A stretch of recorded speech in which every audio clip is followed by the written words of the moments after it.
Essa semana, nossa última semana antes do recesso, né? Antes do recesso, o Brasil está correndo risco. Não é só ficar sem moeda da coisa. Que a Band News FM continua aqui vigilante. Mas é que o Supremo também vai entrar em recesso, né? O Judiciário. E fica no plantão Luiz Fux. Ele não anda com os meridianos muito ajustados. Espero que encontre o caminho. O Congresso também entra em recesso. Deveria considerar seriamente a hipótese de não fazê-lo.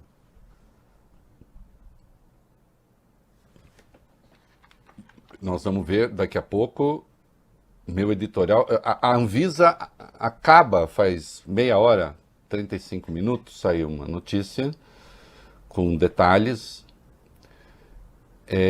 A Anvisa acaba de admitir agora oficialmente que ela toma decisões políticas, não técnicas. Já vou falar. Vai todo mundo sair de férias, deixando para essa gente cuidar das coisas? Uma agência que admite fazer uso político de uma questão técnica. Um ministro que tem dado sinais de descolamento da realidade nos seus pronunciamentos recentes. Ainda não enviou uma mensagem de tranquilização para o Brasil, porque ele está muito preocupado em cantar as glórias de Sérgio Moro e dizer que a Lava Jato continua, a defunta que deixou um monte de defuntos pelo caminho. E que está só no começo do seu processo de autodesmoralização. Não é ninguém que vai desmoralizar a Lava Jato. Ela está se desmoralizando por intermédio de suas figuras. E o Congresso também vai ficar ausente? Então nós vamos entregar o país para os vírus. E você que vai sair de férias, mas a Band News continua, a FM continua aqui vigilante. E eu também eu vou, se preciso, eu entro, meu filho. Não tem nenhum problema, não. Redes sociais, etc.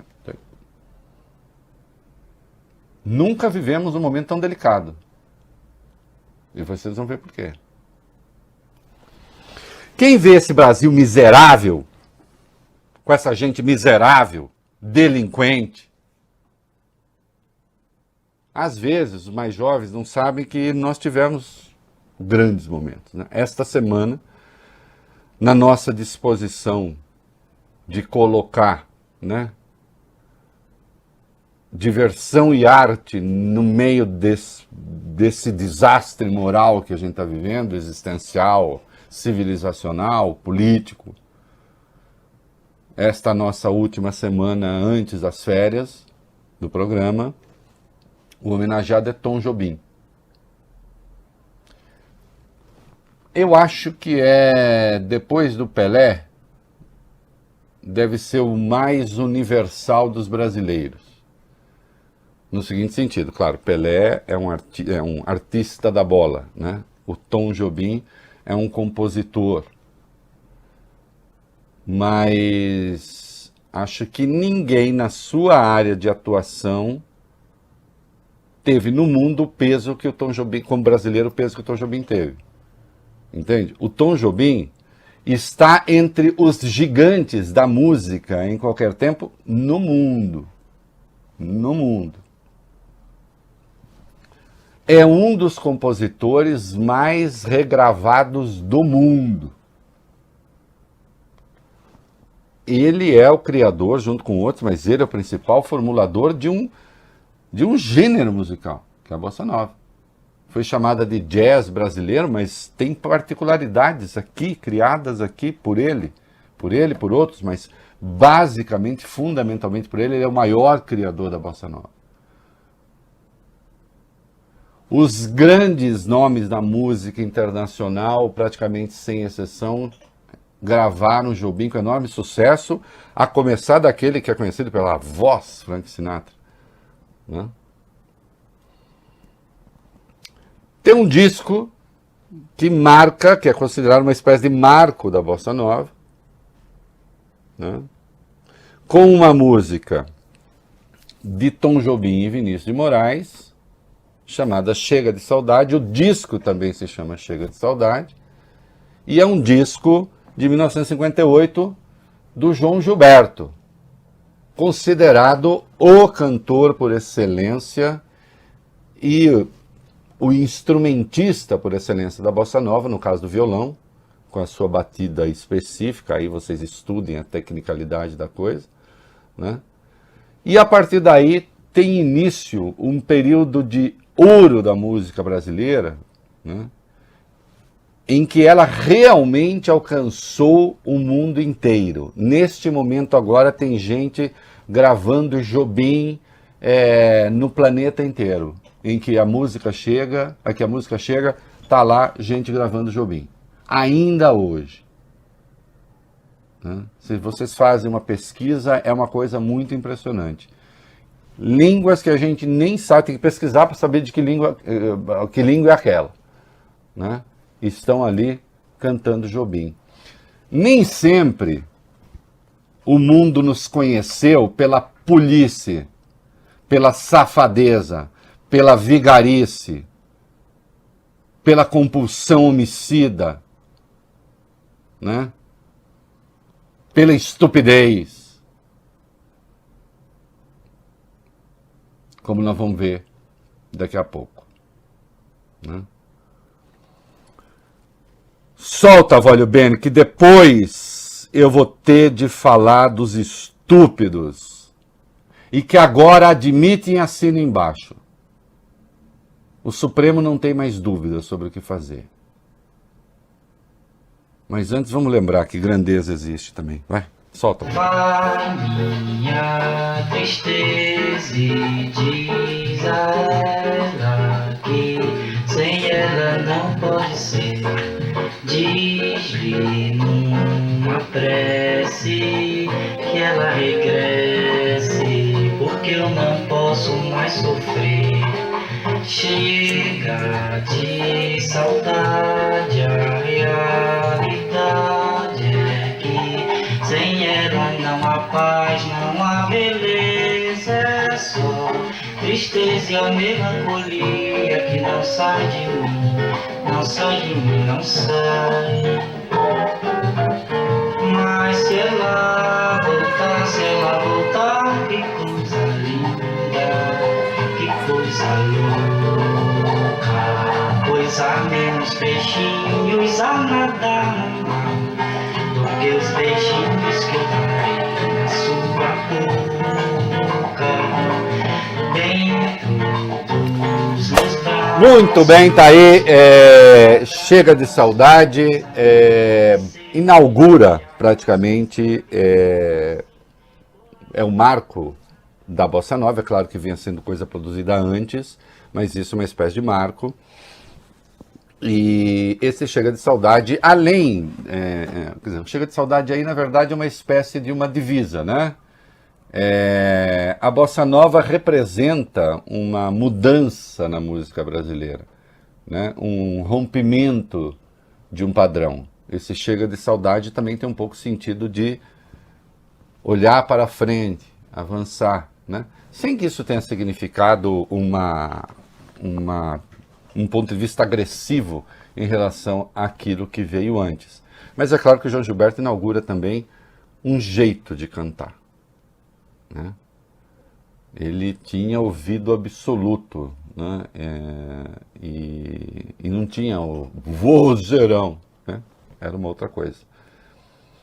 E que ganhou o mundo de uma maneira, assim, as versões do Sinatra, por exemplo, da Bossa Nova são absolutamente encantadoras, numa das versões com o próprio Tom Jobim, em 1967. Mas isso a gente vai vendo ao longo da semana.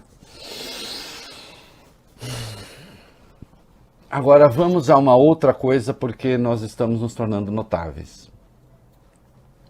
Eu já disse aqui, escrevi sexta-feira na Folha, até tive amigo que acha assim, poxa, não faz assim, quando você fala isso, você degrada o próprio Estado brasileiro. A esquerda tem dificuldade de fazer a crítica correta ao Estado, né? Fazer o quê? Eu disse, dei uma banana para a Anvisa, que a Anvisa não está mais atuando ao serviço do povo brasileiro. Aí saiu, teve uma manifestação de funcionários da Anvisa que nós vamos tomar decisões técnicas. É mesmo? Presta atenção nisso aqui. Uma notícia do jornal Valor Econômico, saiu há pouco. A Agência Nacional de Vigilância Sanitária afirma que é preciso levar em consideração na avaliação para uso emergencial das vacinas a potencial influência de questões relacionadas à geopolítica que podem permear as discussões nacionais, eventualmente decisões estrangeiras relacionadas à vacina da Covid-19.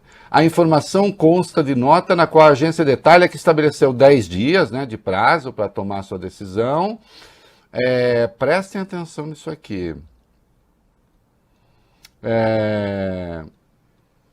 Segundo a Anvisa, aspas, há o risco ainda de que países coloquem interesses nacionais em primeiro lugar na garantia de acesso a uma vacina para seus próprios cidadãos, criando o potencial de corromper o rigor com que as vacinas candidatas contra a Covid são avaliadas para autorização do uso emergencial. Olha aqui, isto aqui, ela está falando explicitamente, e ao falar sobre o contexto geopolítico, cita especificamente a Coronavac.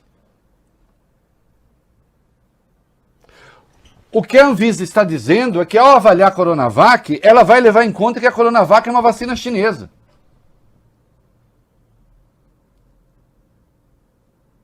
Independentemente da sua condição de imunizante ou não.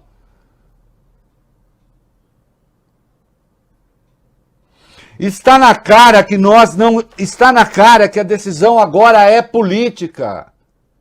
Que há um contexto de sabotagem política e gente que faz isso é potencialmente homicida, se comporta de maneira homicida.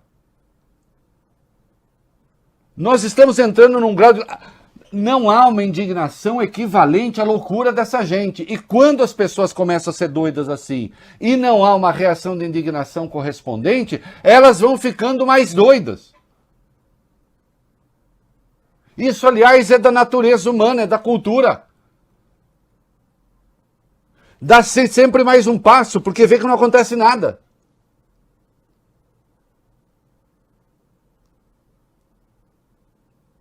É por isso que eu falo de um presidente do Supremo que está lá, inerte, até agora não disse nada. Eu sei que a decisão está com o Ricardo Lewandowski, que é o relator.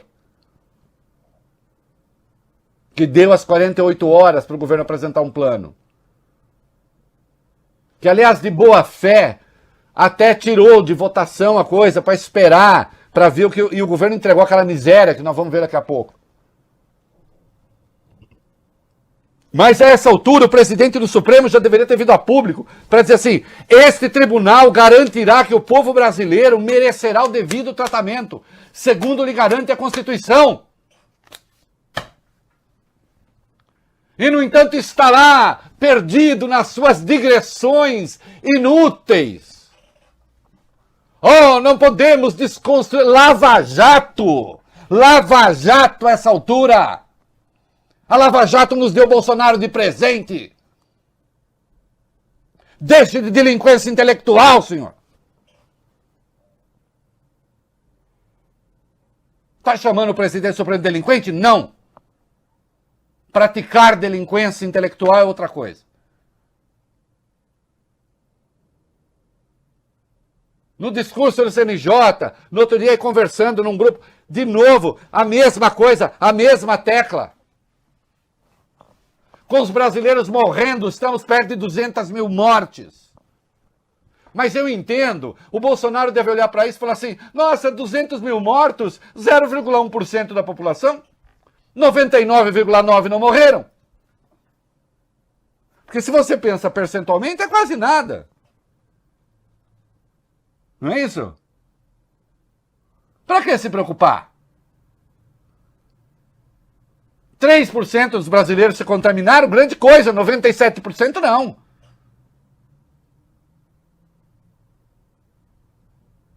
Nessa perspectiva, se morressem 10% dos brasileiros, seriam 21 milhões de pessoas, 90% continuam vivas.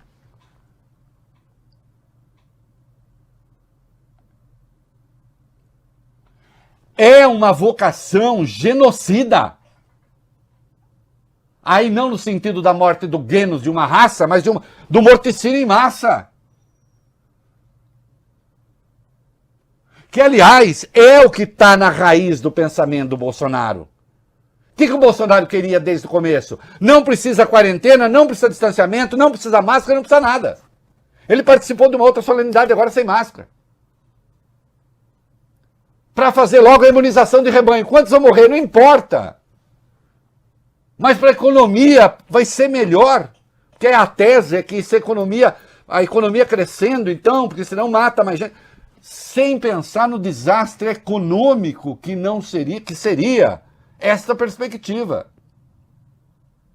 Tá aí o estudo Itaú, não é do Reinaldo Azevedo, dizendo que se não cai esse número de mortos, o crescimento embica de novo.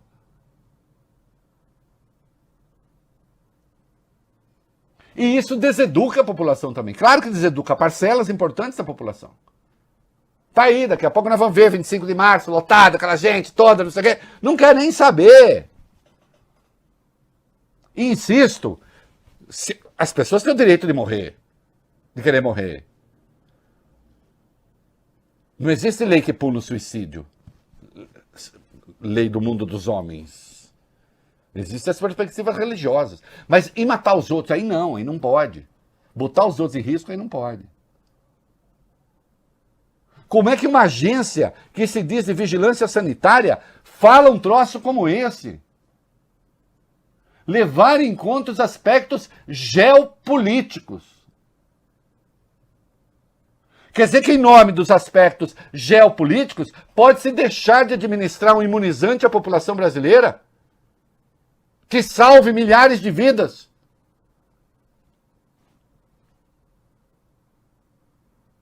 A Lei 13.979 é clara ao dizer que não precisa do registro da Anvisa. Agora, o Supremo Tribunal Federal não precisa nem dessa lei para mandar imunizar, havendo uma certificação científica, insisto nisso. E é isto que o presidente do Supremo, sem antecipar juízo de nada, já poderia ter dito. Não, mas ele está preocupado em puxar o saco do empresário Sérgio Moro. Eu fico envergonhado em seu lugar. Eu olho para o senhor e tenho a famosa sensação da vergonha alheia. É para isso que o senhor entrou no Supremo? É para isso que o senhor foi puxar o saco do Zé Dirceu? Para poder entrar no Supremo? Puxar o saco da Adriana Anselmo para poder entrar no Supremo? Mulher do Cabral? Puxar o saco do PT para entrar no Supremo e o PT caiu na sua e indicou o senhor? Porque o senhor disse que matava a bola no peito?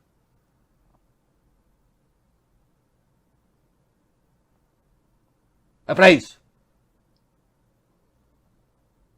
Aí a Anvisa fala uma barbaridade como essa e não há nenhum sinal. Com o Supremo perto de entrar em recesso. Quando bastavam 4, 5 palavras. O Supremo não faltará ao povo brasileiro.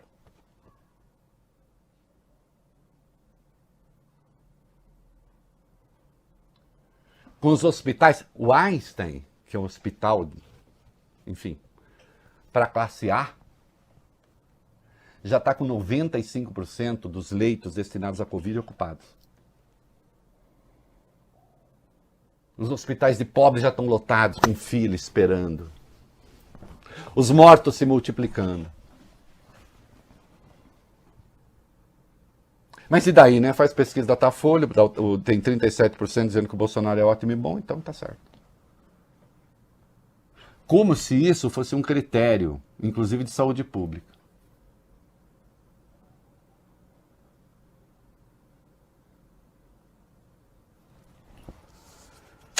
O Supremo é a barreira de contenção da loucura. Mas para isso é preciso que exista gente sóbria lá dentro. Em sentido estrito e lato.